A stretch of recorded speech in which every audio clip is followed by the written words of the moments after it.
UAE में बैठे थे अजीत डोभाल। आसमान में गरज रहा था इजराइल का आयरन डोम। 77 सालों में पहली बार हुआ सबसे बड़ा गेम ओवर। ईरान की 500 मिसाइलों का हवा में ही परमानेंट इलाज। मोदी के जेम्स बॉन्ड और नेतन्याहू ने मिलकर उड़ा दी दुश्मनों की नींद। एक तरफ पाकिस्तान की चवन्नी छाप सेना, दूसरी तरफ भारत इजराइल का ब्रह्मास्त्र। मिडिल ईस्ट में खाड़ी देशों की पूरी बाजी पलट गई।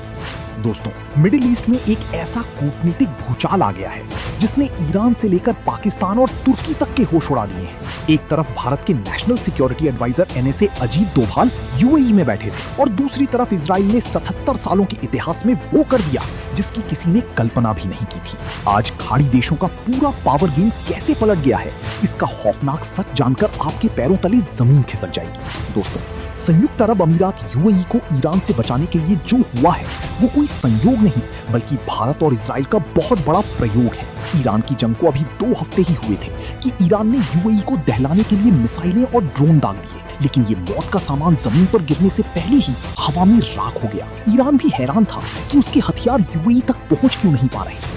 तो दोस्तों, इसका पर्दाफाश अब हुआ है। दरअसल जब हमले शुरू हुए तो यूएई के राष्ट्रपति शेख मोहम्मद बिन जायद ने सीधा फोन उठाया और इजराइल के पीएम नेतन्याहू को मिलाया। इस एक सीक्रेट फोन कॉल के बाद इजरायली सेना ने अपना सबसे खूंखार एयर डिफेंस सिस्टम आयरन डोम, दर्जनों इंटरसेप्टर और आईडीएफ के कमांडोज रातों रात अबू धाबी उतार दिए। इजराइल के 77 सालों के इतिहास में यह पहला मौका है जब किसी अरब देश की राजधानी को बचाने के लिए इजराइल ने अपना एक्टिव डिफेंस सिस्टम तैनात किया हो।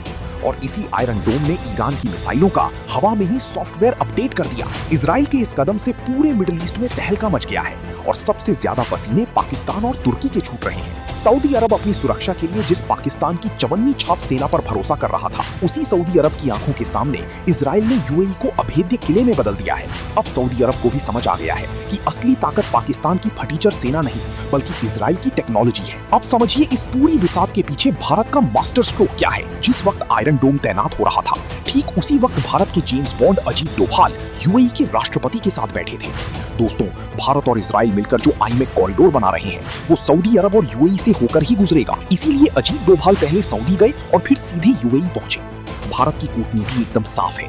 भारत, इजराइल, यूएई और सऊदी अरब का एक ऐसा अभेद्य गठबंधन तैयार करना जिससे पाकिस्तान और तुर्की जैसे देशों का इस इलाके से हमेशा के लिए सुपड़ा साफ हो जाए। तो दोस्तों, यूएई की सुरक्षा के लिए इजराइल के आयरन डोम और भारत के एनएसी अजीत डोभाल के इस कूटनीतिक हंटर पर आपका क्या कहना है? क्या भारत और इजराइल का ये गठबंधन सच में पाकिस्तान और तुर्की का बोरिया बिस्तर खोल कर देगा? अपनी बेबाक राय हमें तुरंत कमेंट बॉक्स में लिखकर बताएं। वीडियो को आग की तरह शेयर करें, लाइक करें और ऐसी ही धाकड़ जियोपॉलिटिकल खबरों के लिए हिंदुस्तान नाउ को सब्सक्राइब ठोक दें। जय हिंद, जय भारत।